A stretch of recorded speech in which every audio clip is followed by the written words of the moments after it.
ನಮಸ್ಕಾರ.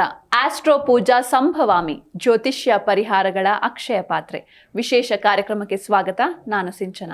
ಮೊದಲಿಗೆ ಗುರುಗಳನ್ನ ಬರಮಾಡಿಕೊಳ್ಳೋಣ. ಎಂದಿನಂತೆ ಈ ಕಾರ್ಯಕ್ರಮದಲ್ಲಿ ನಮ್ಮೊಂದಿಗಿದ್ದಾರೆ ವೇದ ಬ್ರಹ್ಮಶ್ರೀ ಸಮನ್ವಯ ಸರಸ್ವತಿ ಕರ್ನಾಟಕ ಜ್ಯೋತಿಷ್ಯ ಮಾರ್ತಾಂಡ ಡಾಕ್ಟರ್ ರಾಘವೇಂದ್ರ ಮೋಕ್ಷಗುಂಡಂ ಗುರೂಜಿಯವರು. ಶ್ರೀಯುತರು ಪ್ರಖ್ಯಾತ ಜ್ಯೋತಿಷಿಗಳು, ವಾಸ್ತು ತಜ್ಞರು, ಬಹುಶ್ರುತ ವಿದ್ವಾಂಸರು ಹಾಗೂ ಆಧ್ಯಾತ್ಮಿಕ ಗುರುಗಳು. Shri Bharadwaj academy of para science study ಸಂಸ್ಥೆಯ ಸಂಸ್ಥಾಪಕ ನಿರ್ದೇಶಕರು. ಜೊತೆಗೆ ದಕ್ಷಿಣ ಭಾರತದಲ್ಲೇ ಮೊಟ್ಟ ಮೊದಲ ಆನ್ಲೈನ್ ಜ್ಯೋತಿಷ್ಯ ಸೇವಾ ಸಂಸ್ಥೆ ಆಸ್ಟ್ರೋ ಪೂಜಾ ಸಂಸ್ಥೆಯ ಆಧ್ಯಾತ್ಮಿಕ ಸಲಹೆಗಾರರು ಹಾಗೂ ಮಾರ್ಗದರ್ಶಿಗಳು ಕೂಡ ಆಗಿದ್ದಾರೆ. ಬನ್ನಿ ಗುರುಗಳನ್ನ ಸ್ವಾಗತಿಸೋಣ. ನಮಸ್ಕಾರ ಗುರುಜಿ, ಕಾರ್ಯಕ್ರಮಕ್ಕೆ ಸ್ವಾಗತ. ನಮಸ್ಕಾರಮ್ಮ, ಶುಭೋದಯ. ಸಮಸ್ತ ಜೀ ಕನ್ನಡ ನ್ಯೂಸ್ ವಾಹಿನಿಯ ವೀಕ್ಷಕ ಬಾಂಧವರಿಗೆ, ಸಂಭವಾಮಿ ಪರಿವಾರದ ಎಲ್ಲ ಸದಸ್ಯರಿಗೂ ಸಹ ಡಾಕ್ಟರ್ ರಾಘವೇಂದ್ರ ಮೋಕ್ಷಗುಂಡಂ ಗುರೂಜಿ ಮಾಡತಕ್ಕಂತಹ ನಮಸ್ಸುಮಾಂಜಲಿಗಳು. ಹರಿ ಓಂ ತತ್ಸತ್. ಮೊದಲಿಗೆ ಈ ಕಾರ್ಯಕ್ರಮವನ್ನ ಒಂದು ಸುಭಾಷಿತದೊಂದಿಗೆ ಪ್ರಾರಂಭಿಸೋಣ. ಗುರೂಜಿ ತಿಳಿಸಿ. ಖಂಡಿತಮ್ಮ. ಇವತ್ತಿನ ಸುಭಾಷಿತ ಗೃಹಿಣಿಯ ಒಂದು ಶ್ರೇಷ್ಠತೆ, ಗೃಹಿಣಿಯ ಒಂದು ಪ್ರಾಮುಖ್ಯತೆಯನ್ನು ಸಾರತಕ್ಕಂಥ ಸುಭಾಷಿತ ಆಗಿರುತ್ತೆ. ಈ ಪ್ರಕಾರ ಇದೆ: ನ ಗೃಹಂ ಗೃಹಮಿತ್ಯಾಹುಃ ಗೃಹಿಣೀ ಗೃಹಮುಚ್ಯತೆ, ಗೃಹಂತು ಗೃಹಿಣೀ ಶೂನ್ಯಂ ಅರಣ್ಯ ಸದೃಶಂ ಭವೇತ್. ಈ ಸುಭಾಷಿತ ಏನು ಸಾರ್ತಾ ಇದೆ ಅಂತಂದರೆ, ಒಂದು ಮನೆ ಕೇವಲ ಕಟ್ಟಡಗಳಿಂದ, ಗೋಡೆಗಳಿಂದ, ಕೋಣೆಗಳಿಂದ ಮನೆಯಾಗೋದಿಲ್ಲ. ಆ ಮನೆಯಲ್ಲಿ ಗೃಹಿಣಿ ಅನ್ನತಕ್ಕಂಥ ಒಂದು ಹೆಣ್ಣಿದ್ದಾಗ ಮಾತ್ರ, ಆ ಸ್ತ್ರೀಮೂರ್ತಿ ಇದ್ದಾಗ ಮಾತ್ರ ಅದು ಗೃಹ ಅಂತ ಅನ್ನಿಸ್ಕೊಡುತ್ತೆ ಅಂತ. ಗೃಹಿಣಿ ಇಲ್ಲದೆ ಇರತಕ್ಕಂಥ ಗೃಹ ಗೃಹವೇ ಅಲ್ಲ ಅನ್ನೋದನ್ನು ಇದು ಸ್ಪಷ್ಟವಾಗಿ ಹೇಳ್ತಾ ಇದ್ದಾರೆ. ಗೃಹಿಣಿ ಇಲ್ಲದೆ ಇರತಕ್ಕಂಥ ಗೃಹ ಹೇಗಿರುತ್ತೆ ಅಂತಂದರೆ ಅರಣ್ಯ ಸದೃಶಂ ಭವೇತ್ ಅಂತ ಹೇಳ್ತಾರೆ. ಅಂದರೆ ಒಂದು ಕಾಡಿನ ರೀತಿಯಲ್ಲಿ ನಿರ್ಜನವಾಗಿ, ಯಾವುದೇ ರೀತಿಯಾದಂಥ ಒಂದು ಅಲ್ಲಿ ಚೈತನ್ಯ, ಒಂದು ಹುರುಪು, ಉತ್ಸಾಹ ಏನೂ ಇಲ್ಲದೆ ಇರೋ ರೀತಿಯಲ್ಲಿ ಇರುತ್ತೆ ಅಂತ. ಈ ಕಾರಣಕ್ಕೋಸ್ಕರವಾಗಿ ಪ್ರತಿ ಮನೆಯಲ್ಲೂ ಸಹ ಒಂದು ಮನೆಗೆ ದೀಪವಾಗಿರ್ತಕ್ಕಂಥ ಒಂದು ಹೆಣ್ಣಿರಬೇಕು. ಆ ಹೆಣ್ಣು ಮನೆಗೆ ಮಾರ್ಗದರ್ಶಿಯಾಗಿ ಎಲ್ಲವನ್ನು ನಡೆಸ್ಕೊಂಡು ಹೋಗಬೇಕು. ಅಂತಹ ಸದ್ಗೃಹಿಣಿ ಇರತಕ್ಕಂಥ ಪ್ರತಿ ಮನೆಯೂ ಸಹ ನೂರಾರು ಕಾಲ ಚೆನ್ನಾಗಿರ್ತಕ್ಕಂಥ ಕುಟುಂಬಗಳಾಗುತ್ತೆ ಅನ್ನೋದು ಈ ಸುಭಾಷಿತದ ಒಂದು ಅಂತರಾರ್ಥ ಆಗಿರುತ್ತೆ. ಖಂಡಿತ ಗುರುಜಿ, ಒಂದು ಅದ್ಭುತವಾದ ಸುಭಾಷಿತದೊಂದಿಗೆ ಈ ದಿನವನ್ನ ಪ್ರಾರಂಭಿಸಿದ್ವಿ. ಈಗ ಈ ದಿನದ ಪಂಚಾಂಗವನ್ನ ಗುರುಗಳು ತಿಳಿಸ್ತಾರೆ. ಗುರುಜಿ ತಿಳಿಸಿ. ಓಂ ತ್ರ್ಯಂಬಕೈ ಯಜಾಮಹೇ ಸುಗಂಧಿಂ ಪುಷ್ಟಿವರ್ಧನಂ ಉರ್ವಾರುಕಮಿವ ಬಂಧನಾನ್ ಮೃತ್ಯೋರ್ಮುಕ್ಷೀಯಮಾಮೃತಾತ್. ಶಿವಂ ಶಾಂತಂ ಜಗನ್ನಾಥಂ ಲೋಕಾನುಗ್ರಹಕಾರಿಣಂ ಶಿವಮೇಕಂ ಪರಂ ವಂದೇ ಶಿಕಾರಾಯ ನಮೋ ನಮಃ. ವಾಹನಂ ವೃಷಭೋ ಯಸ್ಯ ವಾಸುಕಿಃ ಕಂಠಭೂಷಣಂ ವಾಮೇ ಶಕ್ತಿಧರಂ ವಂದೇ ವಕಾರಾಯ ನಮೋ ನಮಃ. ನಮಃ ಶಿವಾಯ ನಮಃ ಶಿವಾಯ ನಮಃ ಶಿವಾಯ. ಈಗಿನ ತಾರೀಕು ಜೂನ್ 9, 2025ನೇ ಇಸವಿ. ಶ್ರೀ ವಿಶ್ವಾವಸುನಾಮ ಸಂವತ್ಸರ, ಉತ್ತರಾಯಣ, ಗ್ರೀಷ್ಮ ಋತು, ಜ್ಯೇಷ್ಠ ಮಾಸ, ಶುಕ್ಲ ಪಕ್ಷ. ತ್ರಯೋದಶಿ ತಿಥಿ ಬೆಳಿಗ್ಗೆ 8:37 ಇರುತ್ತೆ. ಈ ದಿನ ಸೋಮವಾರ. ವಿಶಾಖ ನಕ್ಷತ್ರ ಮಧ್ಯಾಹ್ನ 3:04 ಇರುತ್ತೆ. ಶಿವನಾಮ ಯೋಗ, ತೈತಲ ನಾಮಕರಣ. ಸೂರ್ಯೋದಯ ಬೆಳಿಗ್ಗೆ 5:52, ಸೂರ್ಯಾಸ್ತ ಸಂಜೆ 6:45. ಇನ್ನು ಅಮೃತಗಳಿಗೆ ನಾಳೆ ಬೆಳಗಿನ ಜಾವ 5:46 ಸರಿಯಾಗಿ ಸಂಭವಿಸ್ತಾ ಇದೆ. ಸೌರಮಾನ ಪಂಚಾಂಗದ ಪ್ರಕಾರ ಈ ದಿವಸವನ್ನು ವೃಷಭ ಮಾಸ ತೇದಿ 26 ಅಂತ ಗುರುತಿಸ್ತಾ ಇದ್ದೀವಿ.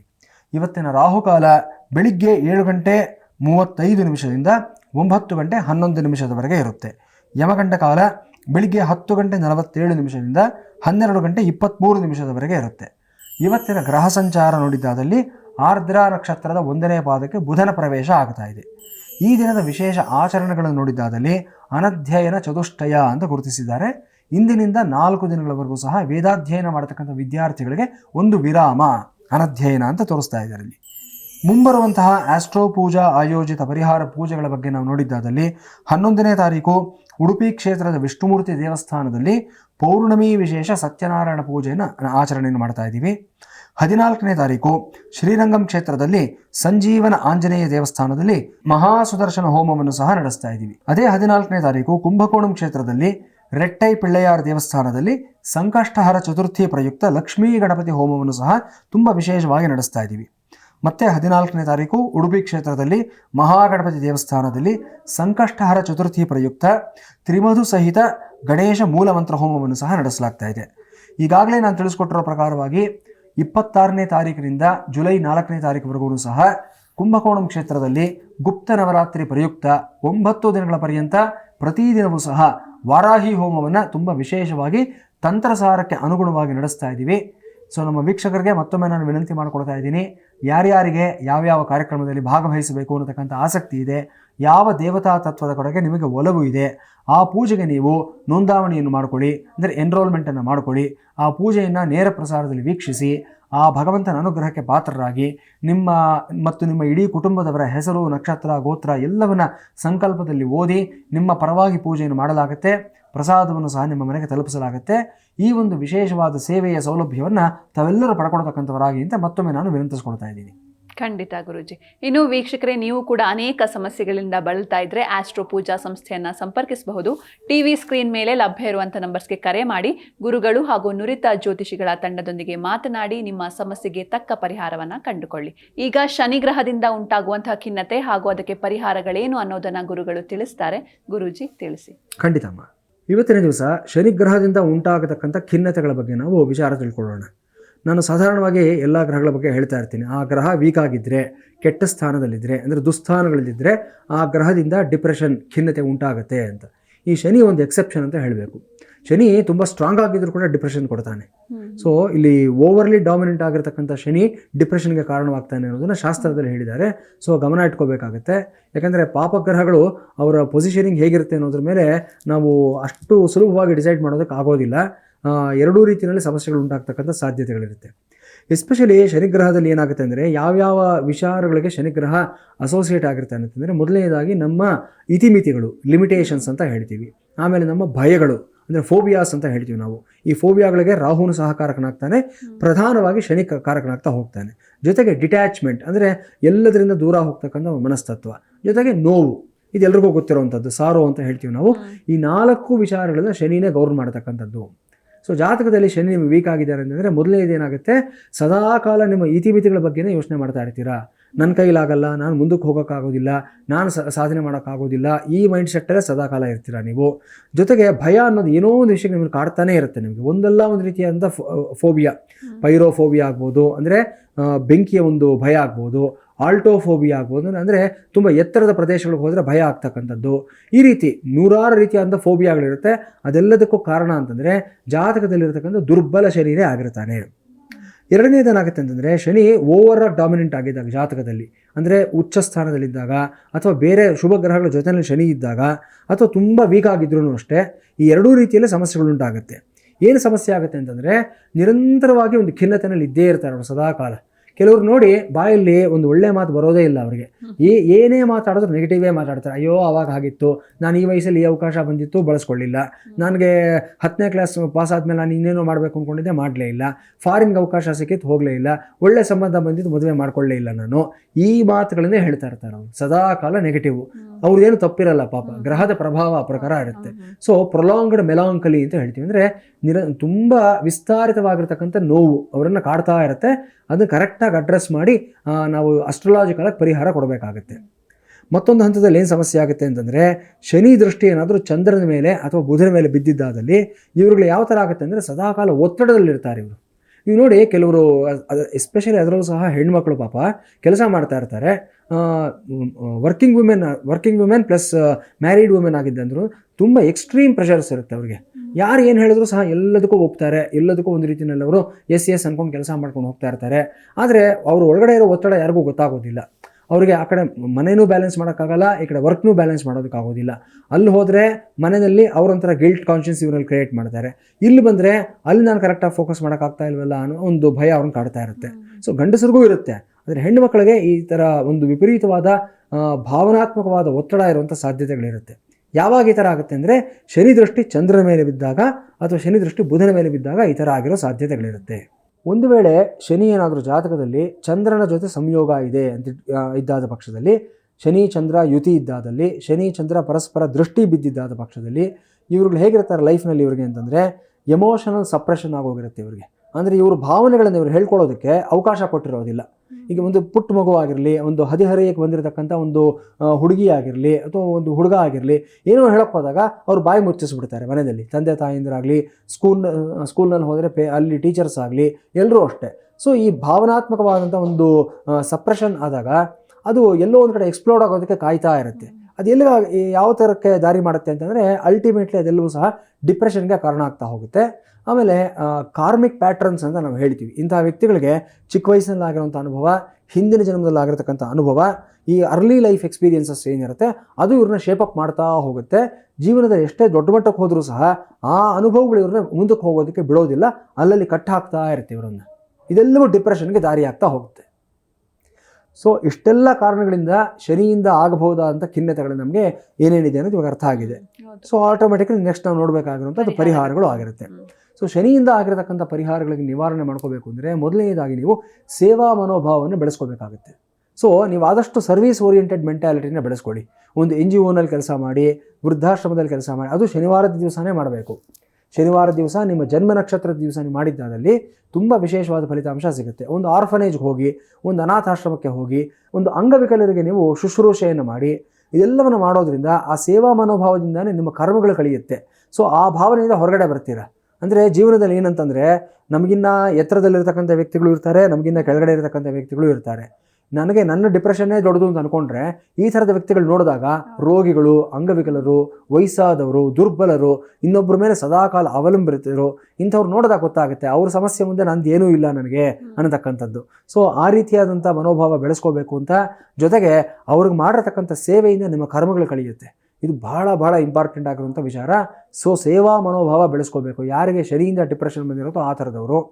ಬೇರೆ ಪರಿಹಾರಗಳು ನೀವು ಮಾಡ್ತಕ್ಕಂಥದ್ದು ಅಂತಂದರೆ ಶನಿವಾರದ ದಿವಸ, ಅಮಾವಾಸ್ಯೆ ಶನಿವಾರ ಬಂದಂಥ ದಿವಸ ನೀವು ಕಬ್ಬಿಣದ ಪಾತ್ರೆಗಳನ್ನು ಅವಶ್ಯಕತೆ ಇರತಕ್ಕಂಥ ವ್ಯಕ್ತಿಗಳಿಗೆ ದಾನ ಕೊಡ್ತಕ್ಕಂಥದ್ದು.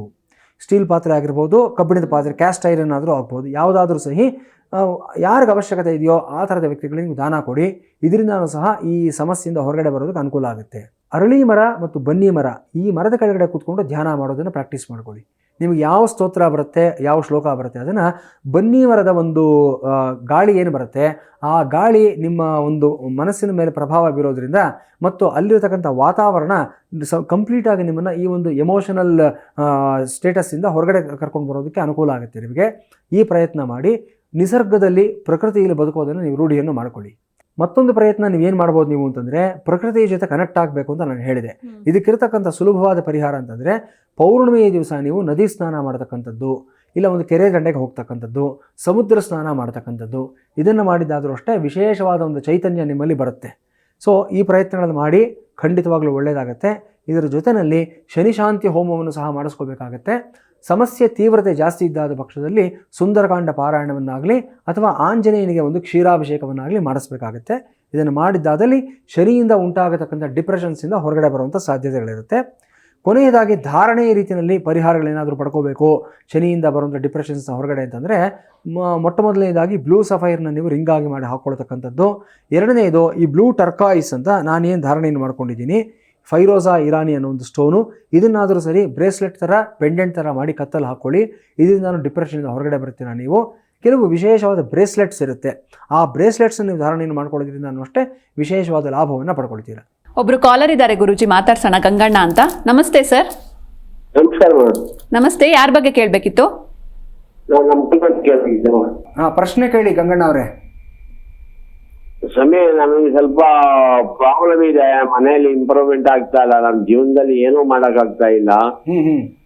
ನಮ್ಗೆ ಯಾವ ಬಾಗಿಲು ಆಗ್ಬಾರ್ದು, ನಮ್ಗೆ ಏನಾದ್ರು ಬಿಸ್ನೆಸ್ ಮಾಡ್ಬೇಕು ಅಂತ ಇದ್ದೀವಿ, ಆಗ್ಬರುತ್ತಾ ಹೇಗೆ ಅಂತೇಳಿ ಯಾವ ಬಾಗಿಲು?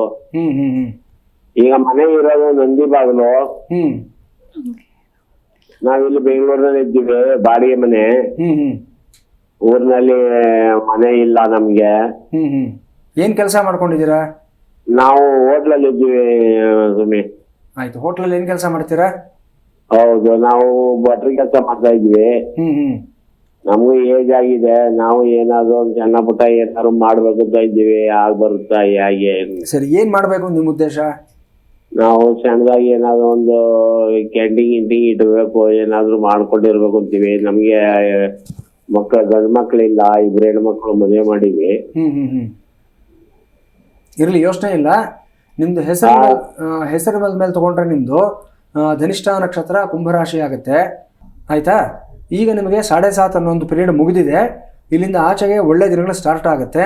ಸೊ ನೀವು ಏನು ಬಿಸ್ನೆಸ್ ಮಾಡಬೇಕು ಅಂದ್ಕೊಂಡಿದ್ದೀರಾ, ಒಂದು ಸಣ್ಣ ಮಟ್ಟದಲ್ಲಿ ಶುರು ಮಾಡಿ. ಇದನ್ನು ಒಂದು ಪೌರ್ಣಿಮೆ ದಿವಸ ಶುರು ಮಾಡಿ. ನೀವು ಮನೆ ಹತ್ತಿರದಲ್ಲಿ ನಿಮ್ಮ ಮನೆಯಿಂದ ಒಂದು ಪಶ್ಚಿಮ ದಿಕ್ಕಿನಲ್ಲಿ ನಿಮ್ಮ ಅಂಗಡಿ ಅಥವಾ ಒಂದು ನಿಮ್ಮ ಗಾಡಿ ಏನು ಹಾಕ್ಕೊಳ್ತೀರೋ ಅದನ್ನು ಇಟ್ಕೊಳ್ಳಿ ನೀವು, ಒಳ್ಳೆಯದಾಗತ್ತೆ. ಸ್ವಲ್ಪ ಆಂಜನೇಯನ ಆರಾಧನೆಯನ್ನು ಮಾಡೋದನ್ನು ರೂಢಿಯನ್ನು ಮಾಡ್ಕೊಳ್ಳಿ ನೀವು. ಅಮ್ಮನವರು ಚೌಡೇಶ್ವರಿ ಮತ್ತು ಆಂಜನೇಯ ಎರಡನ್ನೂ ಸಹ ನೀವು ಶುಕ್ರವಾರ ಚೌಡೇಶ್ವರಿ ಸನ್ನಿಧಾನಕ್ಕೆ ಹೋಗಿ ಮತ್ತು ಶನಿವಾರ ದಿವಸ ಆಂಜನೇಯ ಸನ್ನಿಧಾನಕ್ಕೆ ಹೋಗ್ಬಿಟ್ಟು ಅಲ್ಲಿ ವಿಳೆದೆಲೆ ಹಾರ ಹಾಕಿಸಿ. ನೀವು ಒಂದು 9 ವಾರಗಳ ಕಾಲ ಆಂಜನೇಯನಿಗೆ ವಿಳೆದೆಲೆ ಹಾರ ಹಾಕಿಸಿ ಒಂದು ವಡಮಾಲೆ ಸೇವೆ ಕೊನೆ ವಾರ ಮಾಡಿಸಿ. ಇಷ್ಟು ಮಾಡಿ ಒಳ್ಳೇದಾಗತ್ತಪ್ಪ, ಯೋಚನೆ ಮಾಡಬೇಡಿ. ಧನ್ಯವಾದ ಗಂಗಣ್ಣ ಅವರೇ ಕರೆ ಮಾಡಿದ್ದಕ್ಕೆ. ಇನ್ನೊಬ್ರು ಕಾಲರ್ ಇದ್ದಾರೆ, ಸರ್ವಮಂಗಳ ಅಂತ. ನಮಸ್ತೆ ಮಾ. ನಮಸ್ತೆ ಮೇಡಮ್. ನಮಸ್ತೆ, ಯಾರ ಬಗ್ಗೆ ಕೇಳಬೇಕಿತ್ತು? ನಮ್ಮ ಮಗಳ ಬಗ್ಗೆ ಕೇಳಬೇಕು. ಅವ್ರ ಡೇಟ್ ಆಫ್ ಬರ್ತ್ ಹೇಳಿ ಮಾ. Date of birth 6/5/1994. 6/5/94. ಹುಟ್ಟಿದ ಟೈಮಿಂಗ್ಸ್ ಹೇಳಿ. ಸಂಜೆ 6:50. ಸಂಜೆ 6:50. ಹುಟ್ಟಿದ ಪ್ಲೇಸ್ ಯಾವುದು? ಅದು ಮಂಡ್ಯದ ಹತ್ರ ಹಳ್ಳಿಲಿ. ಓಕೆ, ಗುರೂಜಿ ಇದ್ದಾರೆ, ನಿಮ್ಮ ಪ್ರಶ್ನೆ ಕೇಳಿಮಾ. ಹೇಳಿಮ್ಮ. ಹೇಳಿ. ನಮಸ್ತೆ ಗುರುಜಿ. ನಮಸ್ತೆ, ಹೇಳಿಮ್ಮ. ಅದೇ ನಮ್ಮ ಮಗಳ ಬಗ್ಗೆ ಕೇಳಬೇಕಾಗಿತ್ತು ಗುರುಜಿ. ಮಗಳದ್ದು ನಕ್ಷತ್ರ ರಾಶಿ ಗೊತ್ತಿದೆಯಮ್ಮ? ಗೊತ್ತಿಲ್ಲ ಗುರುಜಿ ನಮ್ಗೆ. ಆಯ್ತು, ನೀವು ಕೊಟ್ಟಿರೋ ಡೇಟ್ ಆಫ್ ಬರ್ತ್ ಮಾಹಿತಿ ಪ್ರಕಾರ ಮಗಳದ್ದು ಉತ್ತರಾಭಾದ್ರ ನಕ್ಷತ್ರ 2ನೇ ಪಾದ ಮೀನ ರಾಶಿ ಆಗತ್ತೆ. ಇದನ್ನ ಒಂದ್ ಕಡೆ ಗುರುತು ಮಾಡಿ ಇಟ್ಕೊಂಡಿರಿ ನೀವು, ಅವಾಗ ಬೇಕಾಗ್ತಾ ಇರುತ್ತೆ ನಿಮಗೆ. ಪ್ರಶ್ನೆ ಕೇಳಿಮ್ಮ. ಅದೇ ವಿವಾಹದ ಬಗ್ಗೆ, ಮದ್ವೆ ಆಗ್ತಾ ಇಲ್ಲ, ಸ್ವಲ್ಪ ತಡವಾಗಿದೆ, ಅದಕ್ಕೆ ಕೇಳೋಣ ಅಂತ ಮಾಡ್ತೀನಿ. ಏನು ಓದಿರೋದು ಮಗಳು? ಮಗಳು BCA ಮಾಡಿದ್ದಾಳೆ. BCA ಮಾಡಿದ್ದಾರೆ. ಓಕೆಮ್ಮ, ಆಯಿತು. ನೋಡಿ, ಇವ್ರದ್ದು ತುಲಾ ಲಗ್ನ ಆಗುತ್ತೆ. ಲಗ್ನದಲ್ಲಿ ಗುರು ಇದ್ದಾನೆ, ಗುರು ವಕ್ರಿ ಆಗಿದ್ದಾನೆ. ವಕ್ರಿ ಗುರು ದೃಷ್ಟಿ ಸಪ್ತಮ ಸ್ಥಾನದ ಮೇಲೆ ಅಂದರೆ ವಿವಾಹ ಸ್ಥಾನದ ಮೇಲೆ ಬಿದ್ದಿದೆ. ಆದರೆ ಸಪ್ತಮದಲ್ಲಿ ಬುಧ ಮತ್ತು ರವಿ ಇಬ್ಬರೂ ಇರುವಂಥದ್ದು, ರವಿ ಉಚ್ಚನಾಗಿರುವಂಥದ್ದು, ಲಾಭಾಧಿಪತಿ ರವಿ ಉಚ್ಚನಾಗಿರುವಂಥದ್ದು, ಒಳ್ಳೆ ಸಂಬಂಧ, ಒಳ್ಳೆ ಪೊಸಿಷನಲ್ಲಿ ಇರುವಂಥ ಹುಡುಗ ಸಿಗ್ತಾನೆ ಅನ್ನೋದು ತೋರಿಸ್ತಾ ಇದೆ ಇಲ್ಲಿ. ಆಯ್ತಮ್ಮ. ವಿವಾಹದ ನಂತರ ಮುಂದಿನ ಜೀವನ ಕೂಡ ತುಂಬ ಚೆನ್ನಾಗಿರುತ್ತೆ, ತುಂಬ ದೊಡ್ಡ ಮಟ್ಟಕ್ಕೆ ಇವ್ರಿಗೆ ಸಮಾಜದಲ್ಲಿ ಗೌರವ ಸ್ಥಾನ ಎಲ್ಲ ಬೆಳೆಯುತ್ತೆ ಅನ್ನೋದು ಕಾಣಿಸ್ತಾ ಇದೆ. ಆದರೆ ಈ ಕ್ಷಣಕ್ಕೆ ಗುರುವಿನ ದೃಷ್ಟಿ ಬಿದ್ದಿರೋದ್ರಿಂದ, ವಕ್ರಿ ಗುರುವಿನ ದೃಷ್ಟಿ ಬಿದ್ದಿರೋದ್ರಿಂದ ಶನಿ ದಶನಲ್ಲಿ ಕೇತು ಭುಕ್ತಿ ನಡೀತಾ ಇದೆ ಈಗ. ಸೊ ನೀವು ಮಾಡ್ಕೋಬೇಕಾಗಿರುವಂಥದ್ದು ಏನಂದರೆ, ಒಂದು ಸಣ್ಣ ಪರಿಹಾರ ಹೇಳ್ತೀನಿ, ಅದನ್ನು ಅನುಸರಿಸ್ಕೊಳ್ಳಿ. ಒಂದು 3 ನಕ್ಷತ್ರ ಹೇಳ್ತೀನಿ, ನೋಟ್ ಡೌನ್ ಮಾಡ್ಕೊಳ್ಳಿ. ಪುನರ್ವಸು ನಕ್ಷತ್ರ, ವಿಶಾಖ ನಕ್ಷತ್ರ, ಉತ್ತರಾಭಾದ್ರ ನಕ್ಷತ್ರ. ಈ 3ರಲ್ಲಿ ಒಂದು ನಕ್ಷತ್ರ ಇರುವಂಥ ಮಂಗಳವಾರದ ದಿವಸ ಒಂದು ಸ್ವಯಂವರ ಪಾರ್ವತಿ ಹೋಮ ಅಂತ ಮಾಡಿಸಿಮ್ಮ. ಒಂದು ಒಳ್ಳೆ ಪುರೋಹಿತರ ಮಾರ್ಗದರ್ಶನದಿಂದ ಇದನ್ನು ಮಾಡಿಸಿ. ನಿಮ್ಗೆ ಯಾರಾದರೂ ಗೊತ್ತಿದ್ರೆ, ಇಲ್ಲಾಂದರೆ ನಿಮ್ಮ TV ತೆರೆ ಮೇಲೆ ಬರ್ತಾ ಇರೋಂಥ ಒಂದು ನಂಬರ್ಗಳಿಗೆ ಕರೆ ಮಾಡ್ಬೋದು ನೀವು. ನಮ್ಮ ಸಪೋರ್ಟ್ ಟೀಮ್ ಇರ್ತಾರೆ, ಆ ಪೂಜೆಗೆ ಸಂಬಂಧಪಟ್ಟಾಗೆಲ್ಲ ಮಾಹಿತಿಯನ್ನು ಕೊಟ್ಟು ನಿಮಗೆ ವ್ಯವಸ್ಥೆ ಮಾಡಿಕೊಡ್ತಾರೆ. ನಾನು ಹೇಳಿರೋ ನಕ್ಷತ್ರಗಳ ದಿವಸದಲ್ಲಿ ಸ್ವಯಂವರ ಪಾರ್ವತಿ ಹೋಮ ಮಾಡಿಸಿ 2 ರಿಂದ 3 ಮಂಡಳಗಳೊಳಗಡೆ, ಅಂದರೆ 48 ರಿಂದ 96 ದಿನಗಳೊಳಗಡೆ ಒಳ್ಳೆ ಸಂಬಂಧ ಬರುತ್ತೆ, ಚೆನ್ನಾಗಿರ್ತಾರೆ ಮುಂದಕ್ಕೆ. ಧನ್ಯವಾದ ಸರ್ವಮಂಗಳ ಅವರೇ ಕರೆ ಮಾಡಿದ್ದಕ್ಕೆ. ಈಗ ದ್ವಾದಶ ರಾಶಿಗಳ ದಿನ ಭವಿಷ್ಯವನ್ನು ಗುರುಗಳು ತಿಳಿಸ್ತಾರೆ. ಗುರೂಜಿ ತಿಳಿಸಿ. ಖಂಡಿತಮ್ಮ. ಇವತ್ತಿನ ದ್ವಾದಶ ರಾಶಿಗಳ ಫಲಾಫಲಗಳ ಬಗ್ಗೆ ಪರಾಮರ್ಶೆಯನ್ನು ಮಾಡೋಣ. ಮೊದಲನೇದಾಗಿ ಮೇಷರಾಶಿ. ಮೇಷರಾಶಿಯವರಿಗೆ ಇವತ್ತಿನ ದಿವಸ ವಿಶಾಖ ನಕ್ಷತ್ರದಲ್ಲಿ ಚಂದ್ರನ ಸಂಚಾರ ಆಗ್ತಾ ಇರತಕ್ಕಂಥದ್ದು, ಅಂದರೆ ಅಷ್ಟಮದಲ್ಲಿರತಕ್ಕಂಥ ಚಂದ್ರ. ಬಹಳ ಎಚ್ಚರಿಕೆಯಿಂದ ಇರಬೇಕಾಗಿರ್ತಕ್ಕಂಥ ದಿವಸ ಇವತ್ತು. ಅಪಾಯಗಳು, ಗಂಡಾಂತರಗಳು ಇವತ್ತು ಹೊಂಚು ಹಾಕಿ ಕಾಯ್ತಾ ಇರತಕ್ಕಂಥ ದಿವಸ ಆಗಿರುತ್ತೆ. ಸೊ ತುಂಬ ಜಾಗೃತಿಯಿಂದ ಇರಬೇಕಾಗತ್ತೆ. ನೀವು ಸ್ವಲ್ಪ ಎಡವುದರೂ ಸಹ ಯಾವುದೋ ಸಮಸ್ಯೆಯಲ್ಲಿ ಸಿಕ್ಕಾಕೊಳ್ತೀರಾ. ಎಸ್ಪೆಷಲಿ ಇವತ್ತಿನ ದಿವಸ ಏನಂತಂದರೆ, ಕೆಲವೊಂದು ಗಲಾಟೆಗಳಲ್ಲಿ, ಘರ್ಷಣೆಗಳಲ್ಲಿ ಸಿಕ್ಕಾಕೊಳ್ಳತಕ್ಕಂಥ ಸಾಧ್ಯತೆ. ಈ ಕೋಮು ಗಲಭೆಗಳು ನಡೆಯತಕ್ಕಂಥ ಜಾಗದಲ್ಲಿ ವಾಸ ಮಾಡತಕ್ಕಂಥವರು ಮತ್ತು ಸೆನ್ಸಿಟಿವ್ ಏರಿಯಾಗಳಲ್ಲಿ ಕೆಲಸ ಮಾಡತಕ್ಕಂಥ ವ್ಯಕ್ತಿಗಳು ಇವತ್ತು 2 ಪಟ್ಟು ಜಾಗೃತಿಯಿಂದ ಇರಬೇಕಾಗಿರ್ತಕ್ಕಂಥ ದಿವಸ ಆಗಿರುತ್ತೆ. ನಿಮ್ಮ ರಕ್ಷಣೆಗೋಸ್ಕರ ನೀವು ಮಾಡ್ಕೋಬೇಕಾಗಿರ್ತಕ್ಕಂಥದ್ದು ಯಾವುದು ಅಂತಂದರೆ, ಶೂಲಿನಿ ದುರ್ಗಾದೇವಿಯ ಆರಾಧನೆಯನ್ನು ಮಾಡಿ ಶುಭವಾಗುತ್ತೆ. ವೃಷಭ ರಾಶಿ. ವೃಷಭ ರಾಶಿಯವರಿಗೆ ಸಪ್ತಮ ಸ್ಥಾನದಲ್ಲಿರತಕ್ಕಂಥ ಚಂದ್ರ ಅಲ್ಲಿ ನೀಚನಾಗಿರ್ತಕ್ಕಂಥದ್ದು. ಇವತ್ತು ಸಂಬಂಧಗಳಲ್ಲಿ, ಸ್ನೇಹಗಳಲ್ಲಿ ಒಡಕು ಬರತಕ್ಕಂಥ ಒಂದು ಸಾಧ್ಯತೆ. ಅದೇ ಪ್ರಕಾರ ಗಂಡ ಹೆಂಡತಿನಲ್ಲಿ ಇವತ್ತು ವಿಪರೀತವಾದಂಥ ಒಂದು ಭಿನ್ನಾಭಿಪ್ರಾಯಗಳು, ಘರ್ಷಣೆಗಳು ಎಲ್ಲವೂ ಆಗ್ತಕ್ಕಂಥ ಸಾಧ್ಯತೆ ಕಾಣಿಸ್ತಾ ಇದೆ. ತುಂಬ ಜಾಗ್ರತೆಯಿಂದ ಸಮಾಧಾನವಾಗಿ ಹೋಗಬೇಕಾಗಿರ್ತಕ್ಕಂಥ ದಿವಸ ಆಗಿರುತ್ತೆ. ಒಂದು ವೇಳೆ ನಿಮ್ಮ ಸಂಗಾತಿ ತುಂಬ ಶಾರ್ಟ್ ಟೆಂಪರ್ಡ್ ಪರ್ಸನ್ನು ಅಥವಾ ತುಂಬ ಮುಂಗೋಪದ ಸ್ವಭಾವ ಆಗಿದ್ದಾದಲ್ಲಿ ಇವತ್ತು ನೀವು ಸೋಲಬೇಕಾಗತ್ತೆ. ಇವತ್ತು ಸೋತು ನಾಳೆ ಗೆಲ್ಲತಕ್ಕಂತಹ, ಸೋತು ಗೆಲ್ಲುವ ಜಾಣರು ನೀವಾಗಬೇಕಾಗಿರ್ತಕ್ಕಂಥ ದಿವಸ ಇವತ್ತಾಗಿರುತ್ತೆ. ಮಿಥುನ ರಾಶಿ ವಿಚಾರ ತೆಗೆದುಕೊಂಡಿದ್ದಾದಲ್ಲಿ 6ನೇ ಮನೆಯಲ್ಲಿರತಕ್ಕಂಥ ನೀಚ ಚಂದ್ರ ಇವತ್ತು ರೋಗಗಳಲ್ಲಿ ಸಮಸ್ಯೆಗಳನ್ನು ತರತಕ್ಕಂಥದ್ದು, ಅದರಲ್ಲೂ ಸಹ ಮಾನಸಿಕವಾದಂಥ ಒಂದು ಅಸ್ವಸ್ಥತೆ ಇರತಕ್ಕಂಥ ವ್ಯಕ್ತಿಗಳನ್ನ ತುಂಬ ಜಾಗ್ರತೆಯಿಂದ ನೋಡ್ಕೋಬೇಕಾಗಿರೋ ಒಂದು ದಿವಸ ಇವತ್ತಾಗಿರುತ್ತೆ. ಅವರ ಕೇರ್ ಟೇಕರ್ಸ್ ಯಾರಿರ್ತೀರಾ ಅವರುಗಳು 2 ಪಟ್ಟು ಇವತ್ತು ಜಾಗೃತಿಯಿಂದ ಇರಿ. ಮತ್ತು ಮರೆಗುಳಿತನ ಬಂದಿರತಕ್ಕಂಥ ವ್ಯಕ್ತಿಗಳು ಒಂದಷ್ಟು ಜನ ಇರ್ತಾರೆ. ಒಂದು ವಯಸ್ಸು ದಾಟಿರ್ತಕ್ಕಂಥವ್ರು, 60, 65, 70 ದಾಟಿರುವಂಥವ್ರು, ಆಲ್ಝೀಮರ್ಸ್ ಆಗ್ಬೋದು, ಡಿಮೆನ್ಷಿಯಾ ಆಗ್ಬೋದು, ಈ ಪ್ರಾಬ್ಲಮ್ ಇರತಕ್ಕಂಥ ವ್ಯಕ್ತಿಗಳು ಸುತ್ತಮುತ್ತ ಇರತಕ್ಕಂಥವ್ರು ಇವತ್ತು ತುಂಬ ಜಾಗೃತಿಯಿಂದ ನೋಡ್ಕೊಳ್ಳಿ. ಯಾವುದೇ ಕಾರಣಕ್ಕೂ ಅವರು ಒಬ್ಬಂಟಿಯಾಗಿ ಹೊರಗಡೆ ಹೋಗದೇ ಇರೋ ರೀತಿಯಲ್ಲಿ ನೋಡ್ಕೊಳ್ಳಿ. ಎಲ್ಲವೂ ಶುಭವಾಗುತ್ತೆ ನಿಮಗೆ. ಕರ್ಕಾಟಕ ರಾಶಿ. ಕರ್ಕಾಟಕ ರಾಶಿಯವರಿಗೆ ಇವತ್ತು ಪಂಚಮ ಸ್ಥಾನದಲ್ಲಿರತಕ್ಕಂಥ ನೀಚ ಚಂದ್ರ. ಇವತ್ತು ಮಕ್ಕಳು ಏನೋ ಒಂದು ಎಡವಟ್ಟು ಮಾಡಿಬಿಡ್ತಾರೆ, ಏನೋ ಒಂದು ತಪ್ಪನ್ನು ಮಾಡ್ತಾರೆ, ಅದಕ್ಕೆ ನಿಮ್ಮನ್ನು ಹೊಣೆಯಾಗಿಸ್ತಕ್ಕಂಥ ಒಂದು ಸಂದರ್ಭ ಆಗಿರುತ್ತೆ. ತುಂಬ ಜಾಗ್ರತೆಯಾಗಿರಬೇಕಾಗತ್ತೆ.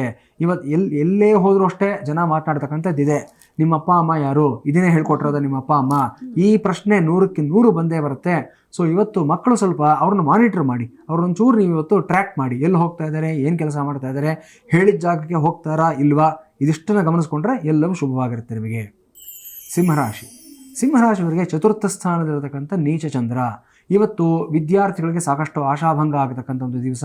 ನೀವು ಹಾಕುವ ಪ್ರಯತ್ನಗಳೆಲ್ಲವೂ ಸಹ ಇವತ್ತು ಸ್ವಲ್ಪ ವಿರುದ್ಧವಾದಂಥ ಒಂದು ರಿಸಲ್ಟ್ಸ್ ಕೊಡತಕ್ಕಂಥ ದಿವಸವಾಗಿರುತ್ತೆ. ಎಚ್ಚರಿಕೆಯಿಂದ ಇರಬೇಕಾಗುತ್ತೆ. ಅದೇ ಪ್ರಕಾರ ಇವತ್ತು ನಿಮ್ಮ ಮಾನಸಿಕ ಸೌಖ್ಯದಲ್ಲೂ ಅಷ್ಟೇ ತುಂಬ ಕೊರತೆ ಉಂಟಾಗತಕ್ಕಂಥ ಸಾಧ್ಯತೆ. ಕಣ್ಣಿನ ಸಮಸ್ಯೆ ಇರತಕ್ಕಂಥವ್ರು, ಕಿವಿಯ ಸಮಸ್ಯೆ ಇರತಕ್ಕಂಥವ್ರು, ಇವತ್ತು ನಿಮ್ಮ ಯಾವುದೇ ಸಮಸ್ಯೆಗಳಿದ್ದರೂ ಸಹ ಅದಕ್ಕೆ ಸರಿಯಾದಂಥ ಮೆಡಿಕೇಷನ್ಸ್ನ ಜಾಗ್ರತೆಯನ್ನು ತಗೋಬೇಕಾಗಿರ್ತಕ್ಕಂಥ ದಿವಸ. ನೆಗ್ಲೆಕ್ಟ್ ಮಾಡೋದಕ್ಕೆ ಹೋಗಬಾರ್ದು. ಕನ್ಯಾ ರಾಶಿಯವರಿಗೆ ಇವತ್ತು ತೃತೀಯ ಸ್ಥಾನದಲ್ಲಿರತಕ್ಕಂಥ ನೀಚ ಚಂದ್ರ. ಇದರ ಜೊತೆಯಲ್ಲಿ ವ್ಯಯದಲ್ಲಿ ಆಲ್ರೆಡಿ ಕುಜ ಇದ್ದಾನೆ. ಜೊತೆಗೆ 6ನೇ ಮನೆಯಲ್ಲಿರತಕ್ಕಂಥ ರಾಹು, ಸಪ್ತಮದಲ್ಲಿರತಕ್ಕಂಥ ಶನಿ. ಎಲ್ಲವೂ ಸ್ವಲ್ಪ ಮಟ್ಟಿಗೆ ಇವತ್ತು ನಿಮಗೆ ಪ್ರತಿಕೂಲವಾಗಿ, ಅಂದರೆ ಎಲ್ಲವೂ ವಿರುದ್ಧವಾಗಿ ಕಾಣಿಸ್ತಾ ಇದೆ. ಇವತ್ತು ಏನೇ ಲೇವಾದೇವಿ ವ್ಯವಹಾರಗಳಿದ್ದಿದ್ದಾದ ಪಕ್ಷದಲ್ಲಿ ಸ್ವಲ್ಪ ಅದರಿಂದ ದೂರ ಇರಿ. ಯಾರಿಗೂ ಸಾಲ ಕೊಡೋದಕ್ಕೆ ಹೋಗಬೇಡಿ. ಅದೇ ಪ್ರಕಾರ ಇವತ್ತು ಈ ಒಂದು ಮೆಷಿನರಿ ಮತ್ತು ಭೂಮಿಗೆ ಸಂಬಂಧಪಟ್ಟಂಥ ವ್ಯವಹಾರಗಳು ಮಾಡತಕ್ಕಂಥ ವ್ಯಕ್ತಿಗಳು ಅಷ್ಟೇ ತುಂಬ ಜಾಗೃತಿಯಿಂದ ಇರಬೇಕಾಗುತ್ತೆ. ರಿಯಲ್ ಎಸ್ಟೇಟ್ ಏಜೆಂಟ್ಗಳಿಗೆ ಇವತ್ತು ಏನೋ ಒಂದು ದೊಡ್ಡ ಸಮಸ್ಯೆಯಲ್ಲಿ ಸಿಕ್ಕಾಕೊಳ್ತಕ್ಕಂಥ ಸಾಧ್ಯತೆ ಇದೆ. ಜಾಗೃತಿಯಿಂದ ಇರಬೇಕಾಗುತ್ತೆ. ನೀಚ ಚಂದ್ರ ನಿಮ್ಮ ಭಾಗ್ಯದ ಮೇಲೆ ದೃಷ್ಟಿ ಹಾಕಿರೋದ್ರಿಂದ ಇವತ್ತು ಕೆಲವೊಂದು ಪೊಳ್ಳು ಆಶ್ವಾಸನೆಗಳಿಗೆ ಸಿಕ್ಕಾಕೊಳ್ತಕ್ಕಂಥ ಸಾಧ್ಯತೆ, ಅಥವಾ ಒಂದು ಯಾರೋ ಹೇಳ್ಬಿಡ್ತಾರೆ ಬಹಳ ಬೇಗ ದುಡ್ಡು ಮಾಡ್ಬೋದು ಅಂತ ಕೆಲವು ಸ್ಕೀಮ್ಸ್ ಇರುತ್ತೆ, ಪೌನ್ಸಿ ಸ್ಕೀಮ್ಸ್ ಅಂತ ಹೇಳ್ತೀವಿ. ಆ ಥರ ಸ್ಕೀಮ್ಸ್ನಲ್ಲಿ ಇವತ್ತು ಸಿಕ್ಕಾಕೊಳ್ತಕ್ಕಂಥ ಸಾಧ್ಯತೆ ಇರುತ್ತೆ. ಜಾಗೃತಿಯಿಂದ ಇರಿ. ತುಲಾರಾಶಿ. ತುಲಾರಾಶಿಯವರಿಗೆ ದ್ವಿತೀಯ ಸ್ಥಾನದಲ್ಲಿರತಕ್ಕಂಥ ನೀಚಚಂದ್ರ. ನೀಚಚಂದ್ರನ ದೃಷ್ಟಿ ಅಷ್ಟಮ ಸ್ಥಾನದ ಮೇಲೆ ಬಿದ್ದಿರತಕ್ಕಂಥದ್ದು. ಇವತ್ತು ಗಂಡಾಂತರಗಳು, ಸಮಸ್ಯೆಗಳು ಎಲ್ಲವೂ ಅಷ್ಟೇ ಒಂದು ಸಣ್ಣ ಪ್ರಮಾಣದಲ್ಲಿ ಎಲ್ಲೋ ಒಂದು ಕಡೆ ನಿಮ್ಮನ್ನು ಕಾಯ್ತಾ ಇರುತ್ತೆ. ಕೆಲಸ ಮಾಡಬೇಕಾದ್ರೆ ಜಾಗ್ರತೆ ಇರಬೇಕು. ಬಳಸ್ತಕ್ಕಂಥ ಪದಾರ್ಥಗಳ ಮೇಲೆ ನಿಮ್ಮ ಪ್ರೊಫೆಷನಲ್ ಟೂಲ್ಸ್ ಅಂತ ಕೆಲವಿರುತ್ತೆ. ನೀವು ಯಾವುದೇ ವೃತ್ತಿನಲ್ಲಿರಲಿ, ಪ್ಲಂಬರ್ ಆಗಿರಿ, ಎಲೆಕ್ಟ್ರಿಷಿಯನ್ ಆಗಿರಿ, ಕಾರ್ಪೆಂಟರ್ ಆಗಿರಿ, ನಿಮ್ಮ ಪ್ರೊಫೆಷನಲ್ ಟೂಲ್ಸ್ನ ಇವತ್ತು ಹ್ಯಾಂಡಲ್ ಮಾಡಬೇಕಾದಾಗ ತುಂಬ ಎಚ್ಚರಿಕೆಯಿಂದ ಇರಬೇಕಾಗುತ್ತೆ. ನೀವು ಪ್ರತಿದಿನ ಬಳಸ್ತಕ್ಕಂಥ ಪದಾರ್ಥಗಳೇ ಇವತ್ತು ನಿಮಗೆ ಅಪಾಯಗಳಿಂದ ತಂದೊಡ್ತಕ್ಕಂಥ ಸಾಧ್ಯತೆ ಇರುತ್ತೆ. ಇವತ್ತು ಬಳಸೋದಕ್ಕೆ ಮುಂಚೆ ಒಂದು ಬಾರಿ ಅದಕ್ಕೆ ಅರಿಶಿನ ಕುಂಕುಮ ಹಚ್ಚಿಬಿಟ್ಟು ವಿಜಯದಶಮಿ ದಿವಸ, ಆಯುಧ ಪೂಜೆ ದಿವಸ ಹೇಗೆ ಪೂಜೆ ಮಾಡ್ತೀರೋ ಆ ಪ್ರಕಾರ ಮಾಡಿ ನಂತರ ಬಳಸ್ಕೊಳ್ಳಿ, ಶುಭವಾಗುತ್ತೆ. ಬಹಳ ದಿವಸಗಳಿಂದ ಟೂಲ್ಸ್ನ ತೊಳೆದಿಲ್ಲ ಅನ್ನೋದಾದರೆ ಒಂದು ಸಲ ಶುದ್ಧಿನೂ ಮಾಡಿ ನಂತರ ಬಳಸ್ಕೊಳ್ಳಿ, ಒಳ್ಳೆಯದಾಗುತ್ತೆ. ವೃಶ್ಚಿಕ ರಾಶಿ. ವೃಶ್ಚಿಕ ರಾಶಿಯವರಿಗೆ ರಾಶಿಯಲ್ಲೇ ಇರತಕ್ಕಂಥ ನೀಚಚಂದ್ರ. ಇವತ್ತು ಮನಸ್ಸು ಸಾಕಷ್ಟು ಚಂಚಲಮಯವಾಗಿರತಕ್ಕಂಥದ್ದು. ನಿನ್ನೆನೂ ಸಹ ಹೇಳಿದ್ದೆ, ವೃಶ್ಚಿಕ ರಾಶಿಯವರಿಗೆ ನೆಗೆಟಿವ್ ಮೈಂಡ್ ಸೆಟ್ ಇರುತ್ತೆ, ನಕಾರಾತ್ಮಕವಾದ ಚಿಂತನೆ ಇರುತ್ತೆ, ತಪ್ಪು ಆಲೋಚನೆಗಳ ಕಡೆಗೆ ಮನಸ್ಸು ಹೋಗ್ತಾ ಇರುತ್ತೆ ಅಂತ. ಇವತ್ತು ಇನ್ನು ಸ್ವಲ್ಪ ಎಳ್ಕೊಂಡು ಹೋಗುತ್ತೆ. ಇವತ್ತು ಇನ್ನು ಸ್ವಲ್ಪ ಫ್ರಸ್ಟ್ರೇಟ್ ಆಗಿರ್ತೀರಾ. ಶಾರ್ಟ್ಕಟ್ನಲ್ಲಿ ಹೋಗಿ ಕೆಲಸಗಳನ್ನು ಸಾಧನೆ ಮಾಡ್ಕೋಬೇಕು ಅನ್ನೋ ಒಂದು ಮೈಂಡ್ ಸೆಟ್ ಇರುತ್ತೆ. ತುಂಬ ಜಾಗೃತಿಯಿಂದ ಇರಬೇಕಾಗುತ್ತೆ. ಯಾಕಂದರೆ ಪರಿಣಾಮ ಎದುರಿಸಲೇಬೇಕಾಗುತ್ತೆ. ನೀವು ಈ ಥರ ಶಾರ್ಟ್ಕಟ್ಗಳು ಹೋಗಿದ್ದಾದಲ್ಲಿ ದಯವಿಟ್ಟು ಈ ಥರ ಒಂದು ಪ್ರಲೋಭನೆಗಳಿಗೆ ಸಿಕ್ಕಾಕೊಳ್ಬೇಡಿ. ಸಮಾಧಾನ ಚಿತ್ತದಿಂದ ಹೋಗಿ ಶಿವಕವಚವನ್ನು ಪಾರಾಯಣವನ್ನು ಮಾಡ್ಕೊಳ್ಳಿ, ಶುಭವಾಗುತ್ತೆ. ಧನುರ್ರಾಶಿ. ಧನುರ್ರಾಶಿಯವರಿಗೆ ಇವತ್ತು ಅಷ್ಟಮ ಸ್ಥಾನಾಧಿಪತಿಯಾದಂಥ ಚಂದ್ರ ವ್ಯಯದಲ್ಲಿ ಕೂತಿರ್ತಕ್ಕಂಥದ್ದು. ನಿನ್ನೆನೂ ಸಹ ಇದೇ ಫಲಿತಾಂಶಗಳಿತ್ತು. ನಕ್ಷತ್ರ ಮಾತ್ರ ಬದಲಾವಣೆ ಆಗಿದೆ. ನಿನ್ನೆ ಸ್ವಾತಿ ಇತ್ತು, ಇವತ್ತು ವಿಶಾಖ ಇದೆ ಅಷ್ಟೇ. ಆದರೂ ಸಹ ಫಲಿತಾಂಶಗಳು ರಾಶಿಯಾಧಾರಿತವಾಗಿ ಹೇಳಬೇಕಾದಾಗ ನಿನ್ನೆ ಹೇಳಿದಂಥ ಸಮಸ್ಯೆಗಳೇ ಇವತ್ತು ಮುಂದುವರಿಯುವಂಥ ಒಂದು ಸಾಧ್ಯತೆಗಳಿರುತ್ತೆ. ಸ್ವಲ್ಪ ಜಾಗ್ರತೆಯಿಂದ ಹೋಗಿ. ಇವತ್ತು ಕೋರ್ಟು ಕಚೇರಿ ವ್ಯವಹಾರಗಳು ಏನೇ ಇದ್ದರೂ ಸಹ ಸ್ವಲ್ಪ ನೀವು ಅದರಿಂದ ದೂರ ಇರತಕ್ಕಂಥದ್ದು. ಒಂದು ದೊಡ್ಡ ಸಮಸ್ಯೆಯಲ್ಲಿ ಸಿಕ್ಕಾಕೊಂಡಿದೆ ಅಂತ ಗೊತ್ತಾದಾಗ ಸ್ವಲ್ಪ ನೀವು ಇವತ್ತು ರಾಜಿ ಆಗ್ತಕ್ಕಂಥದ್ದು, ಸಂಧಾನ ಮಾಡ್ಕೊಳ್ತಕ್ಕಂಥದ್ದು ಉತ್ತಮವಾದ ವಿಚಾರ ಆಗಿರುತ್ತೆ. ನೀಚಚಂದ್ರನ ದೃಷ್ಟಿ ಷಷ್ಠ ಸ್ಥಾನದ ಮೇಲೆ ಬಿದ್ದಿರೋದ್ರಿಂದ ಇವತ್ತು ಶತ್ರುಗಳನ್ನ ನೀವೇ ಬಯಸಿ ಹತ್ತಿರ ತಂದುಕೊಡ್ತಕ್ಕಂಥ ಒಂದು ಸಮಸ್ಯೆಗಳಿರುತ್ತೆ. ಎಚ್ಚರಿಕೆಯಿಂದ ಇರಬೇಕಾಗತ್ತೆ. ಅದೇ ಪ್ರಕಾರ ನಿಮ್ಮ ಸಾಲ ಬಾಧೆಗಳೇನಾದರೂ ಇದ್ದರೆ ಅದರಿಂದಲೂ ಸಹ ಇವತ್ತು ನೀವು ನಿವಾರಣೆ ಹೊಂದೋದಕ್ಕೆ ಸಣ್ಣ ಪ್ರಯತ್ನವನ್ನು ಮಾಡಿ, ಶುಭವಾಗುತ್ತೆ. ಕಾರ್ತವೀರ್ಯಾರ್ಜುನ ಜಪವನ್ನು ಮಾಡಿಕೊಳ್ಳಿ. ಈ ದಿನ ಎಲ್ಲವೂ ಅನುಕೂಲವಾಗುತ್ತೆ ನಿಮಗೆ. ಮಕರ ರಾಶಿ. ಮಕರ ರಾಶಿಯವರಿಗೆ ಇವತ್ತಿನ ದಿವಸ ಏಕಾದಶದಲ್ಲಿರ್ತಕ್ಕಂಥ ಚಂದ್ರ, ನೀಚ ಚಂದ್ರ. ಇವತ್ತು ನಿಮ್ಮ ತುಂಬ ಹತ್ತಿರದ ವ್ಯಕ್ತಿಗಳ ಜೊತೆ ಗಲಾಟೆಗಳು ಘರ್ಷಣೆಗಳಾಗ್ತಕ್ಕಂಥ ಸಾಧ್ಯತೆ. ನಿಮ್ಮ ಭಾವನೆಯನ್ನು ಅವರು ಅರ್ಥ ಮಾಡ್ಕೊಳ್ಳೋದಿಲ್ಲ, ಅವರ ಮನಸ್ತತ್ವವನ್ನು ನೀವು ಸರಿಯಾಗಿ ಅರ್ಥ ಮಾಡ್ಕೊಳ್ಳೋದಿಲ್ಲ. ಸೊ ಈ ಕ್ಲಾಶಸ್ನಲ್ಲಿ ಇವತ್ತು ದಿನವಿಡೀ ಕಳೆದು ಹೋಗ್ತಕ್ಕಂಥ ಒಂದು ಸಾಧ್ಯತೆ ಇರುತ್ತೆ. ಜಾಗ್ರತೆಯಿಂದ ಇರಬೇಕಾಗುತ್ತೆ. ಎಮೋಷನಲ್ ಆಗಿ ಡ್ರೈನ್ ಆಗಿಬಿಟ್ರೆ ಫಿಸಿಕಲ್ ಆಗಿ ನೀವೇನು ಕೆಲಸ ಮಾಡೋದಕ್ಕೂ ಸಹ ಮನಸ್ಸು ಬರೋದಿಲ್ಲ ನಿಮಗೆ. ಸೊ ಇಡೀ ದಿನ ವ್ಯರ್ಥ ಆಗೋಗುತ್ತೆ. ಎಚ್ಚರಿಕೆಯಿಂದ ಇರಬೇಕು. ಕುಂಭರಾಶಿಯವರಿಗೆ ಇವತ್ತು 10ನೇ ಮನೆಯಲ್ಲಿರತಕ್ಕಂಥ ನೀಚಚಂದ್ರ, ವೃತ್ತಿಯಲ್ಲಿ ಏರಿಳಿತಗಳಾಗ್ತಕ್ಕಂಥದ್ದು, ಸೆಟ್ಬ್ಯಾಕ್ಸ್ ಆಗ್ತಕ್ಕಂಥ ಸಾಧ್ಯತೆ. ಇಂಡಿಪೆಂಡೆಂಟ್ ಬಿಸ್ನೆಸ್ ಮಾಡ್ತಾ ಇರ್ತಕ್ಕಂಥವ್ರು, ಹಣ್ಣು ತರಕಾರಿ ವ್ಯಾಪಾರ ಮಾಡ್ತಕ್ಕಂಥವ್ರು, ಹೂವಿನ ವ್ಯಾಪಾರಿಗಳು, ಹಾಗೆ ಸಣ್ಣ ಸಣ್ಣ ಮಳಿಗೆಗಳನ್ನು ಇಟ್ಕೊಂಡಿರ್ತಕ್ಕಂಥ ವ್ಯಕ್ತಿಗಳು, ಇವರೆಲ್ಲರೂ ಅಷ್ಟೇ ಇವತ್ತು ತುಂಬ ಜಾಗೃತಿಯಿಂದ ಇರಬೇಕಾಗತ್ತೆ. ಅದೇ ಪ್ರಕಾರ ಇವತ್ತು ಆರ್ಟಿಫಿಷಿಯಲ್ ಜ್ಯುವೆಲರಿ ಬಿಸ್ನೆಸ್ ಮಾಡ್ತಕ್ಕಂಥ ವ್ಯಕ್ತಿಗಳು ಮತ್ತು ಈ ಒಂದು ಉಡುಗೆ ತೊಡುಗೆಗಳು, ಪಾದರಕ್ಷೆಗಳು ಇವುಗಳನ್ನು ತಯಾರು ಮಾರ್ತಕ್ಕಂಥ ವ್ಯಕ್ತಿಗಳು, ಇವರುಗಳು ಅಷ್ಟೇ ತುಂಬ ಜಾಗೃತಿಯಿಂದ ಇರಬೇಕಾಗುತ್ತೆ. ಇವತ್ತು ತಸ್ಕರ ಯೋಗ ಅಂತ ಕಾಣಿಸ್ತಾ ಇದೆ. ಅಂದರೆ ಅಂಗಡಿನಲ್ಲಿ ಕಳ್ಳತನಗಳಾಗ್ತಕ್ಕಂಥ ಒಂದು ಸಾಧ್ಯತೆ. ಸೊ 1ಕ್ಕೆ 2 ಪಟ್ಟು ನೀವು ಮೈಯೆಲ್ಲ ಕಣ್ಣಾಗಿ ಜಾಗೃತಿಯಿಂದ ನೋಡ್ಕೋಬೇಕಾಗುತ್ತೆ. CCTV ವರ್ಕ್ ಆಗ್ತಾ ಇಲ್ಲ ಅಂತಂದರೆ ಮೊದಲು ರಿಪೇರಿ ಮಾಡಿಸ್ಕೊಳ್ಳಿ, ಅದನ್ನು ಮಾನಿಟರ್ ಮಾಡ್ಕೊಳ್ಳಿ, ಒಳ್ಳೆಯದಾಗುತ್ತೆ. ಮೀನರಾಶಿಯವರಿಗೆ ಇವತ್ತು ಭಾಗ್ಯಸ್ಥಾನದಲ್ಲಿ ನೀಚಚಂದ್ರ ಇರತಕ್ಕಂಥದ್ದು. ಬರೋ ಅವಕಾಶಗಳಿಗೆ ನೀವೇ ಕಲ್ಲು ಹಾಕ್ಕೊಳ್ತೀರಾ. ಇವತ್ತು ಏನೇ ಆದರೂ ಒಂದು ನಿಮಗೆ ವಿಶೇಷವಾದಂಥ ಒಂದು ಸೌಲಭ್ಯಗಳು ಸಿಗುತ್ತೆ ಅಂತಂದರೆ ಅದನ್ನು ಬಳಸ್ಕೊಳ್ಳೋ ಮನಸ್ತತ್ವ ಇರೋದಿಲ್ಲ. ಎಲ್ಲೋ ಜ್ಞಾನ, ಎಲ್ಲೋ ಮನಸ್ಸು, ಇದರಿಂದ ಎಲ್ಲವನ್ನು ಕಳ್ಕೊಳ್ತಕ್ಕಂಥದ್ದು. ಒಂದು ಮೀನಿನ ರೀತಿಯಲ್ಲಿ ನಿಮ್ಮ ಮನಸ್ತತ್ವ ಸದಾಕಾಲ ಇರುತ್ತೆ. ಎಷ್ಟೋ ಬಾರಿ ನಾನು ಹೇಳ್ತಾ ಇರ್ತೀನಿ ನಾನು. ಸೊ ಇವತ್ತು ನೀವು ಇದರಿಂದ ಹೊರಗಡೆ ಬರೋದಕ್ಕೆ ಮಾಡಬೇಕಾಗಿರ್ತಕ್ಕಂಥದ್ದು ಅಂದರೆ ಇವತ್ತು ಪ್ರಾಕ್ಟಿಕಲ್ ಮೆಂಟ್ಯಾಲಿಟಿನ ಬೆಳೆಸ್ಕೋಬೇಕು. ಕೃಷ್ಣಾಷ್ಟಕ, ಮಧುರಾಷ್ಟಕ, ಈ ಶ್ರೀಕೃಷ್ಣನಿಗೆ ಸಂಬಂಧಪಟ್ಟಂಥ ಸ್ತೋತ್ರಗಳನ್ನು ಹೇಳ್ಕೊಳ್ಳೋದ್ರಿಂದ ಶುಭವಾಗುತ್ತೆ ನಿಮಗೆ. ಖಂಡಿತ ಗುರುಜಿ. ಇನ್ನು ಇಷ್ಟು ಹೊತ್ತು ನಮ್ಮ ಜೊತೆ ಇದ್ದು ಬಹಳಷ್ಟು ಅರ್ಥಪೂರ್ಣವಾದ ಮಾಹಿತಿಯನ್ನು ನೀಡಿದ್ರಿ. ಧನ್ಯವಾದಗಳು ಗುರುಜಿ. ನಮಸ್ಕಾರ. ಭದ್ರಂ ಕಲ್ಯಾಣಂ ಮಂಗಳಂ ಶಿವಂ ಶುಭಂ ಶೋಭನಂ. ಹರಿ ಓಂ. ಸ್ವಸ್ತಿ. ನೋಡಿದಲ್ವಾ ವೀಕ್ಷಕರೇ, ಇವತ್ತಿನ ಸಂಚಿಕೆಯಲ್ಲಿ ನಿತ್ಯ ಪಂಚಾಂಗ, ರಾಶಿ ಭವಿಷ್ಯ, ಇದರ ಜೊತೆಗೆ ಶನಿಗ್ರಹದಿಂದ ಉಂಟಾಗುವಂತಹ ಖಿನ್ನತೆ ಹಾಗೂ ಅದಕ್ಕೆ ಪರಿಹಾರಗಳ ಬಗ್ಗೆ ತಿಳಿದುಕೊಂಡ್ವಿ. ಇನ್ನು ನಾಳಿನ ಸಂಚಿಕೆಯಲ್ಲಿ ರಾಹು ಹಾಗೂ ಕೇತು ಗ್ರಹಗಳಿಂದ ಉಂಟಾಗುವಂತಹ ಖಿನ್ನತೆ ಹಾಗೂ ಅದಕ್ಕೆ ಪರಿಹಾರಗಳು, ಇದರ ಜೊತೆಗೆ ಕುಂಭಕೋಣಂ ಕ್ಷೇತ್ರದ ವೈಶಿಷ್ಟ್ಯತೆಯ ಬಗ್ಗೆ ಗುರುಗಳು ತಿಳಿಸ್ತಾರೆ ಅಂತ ಹೇಳ್ತಾ ಇವತ್ತಿನ ಸಂಚಿಕೆಯನ್ನು ಮುಗಿಸೋಣ. ನೋಡ್ತಾ ಇರಿ ಜಿ ಕನ್ನಡ ನ್ಯೂಸ್, ಸತ್ಯವೇ ಸುದ್ದಿಯ ಜೀವಾಳ.